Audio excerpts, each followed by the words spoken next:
नमस्कार मित्रांनो, नागपूर शहर हे आपल्या महाराष्ट्र राज्याचे उपराजधानी असलेले शहर।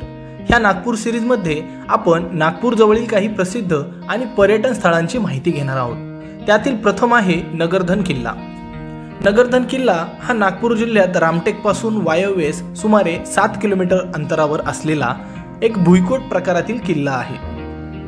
नगरधन गावाच्या बाहेर गाव ओलांडल्यानंतर नगरधनचा किल्ला आहे।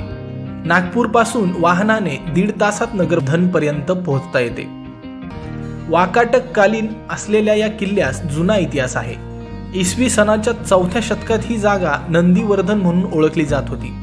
नगरधन हा त्याचा अपभ्रंश आहे। नगरधन गावाच्या पश्चिमेस या किल्ल्याचे प्रवेशद्वार आहे।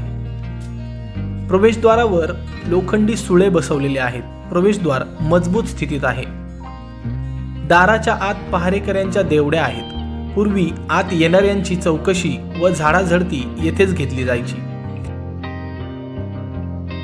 दारातून आत शिरल्यावर तटबंदीवर जाण्यासाठी पायऱ्यांचा मार्ग आहे। नगरधन किल्ल्याने कात टाकून नवे रूप धारण केले आहे। याची तटबंदी व आतील भाग नव्याने दुरुस्त केलेला आहे।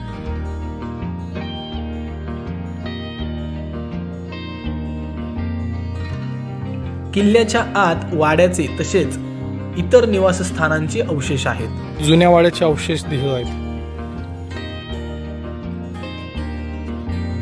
किल्ल्याच्या पश्चिम बाजूस एक जुनी बारव आहे। ह्या विहिरीला देखील संरक्षित कठडे लावलेले आहेत। मित्रांनो, इथे पहा, ही एक विहीर आहे, बावडी ज्याला म्हटलं जातं। तर ही विहीर या चौकोनी याला टाकीच्या आकारात एक बांधण्यात आलेला आहे आणि ह्या टाकीच्या मधोमध ही ह्या प्रकारची अशी गोल आकारात ही विहीर आहे।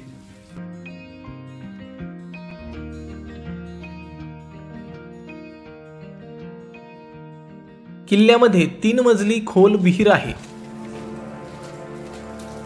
या मजल्यावर कमानीयुक्त खोल्या असून पायऱ्या उतरून तिथपर्यंत पोहोचता येते।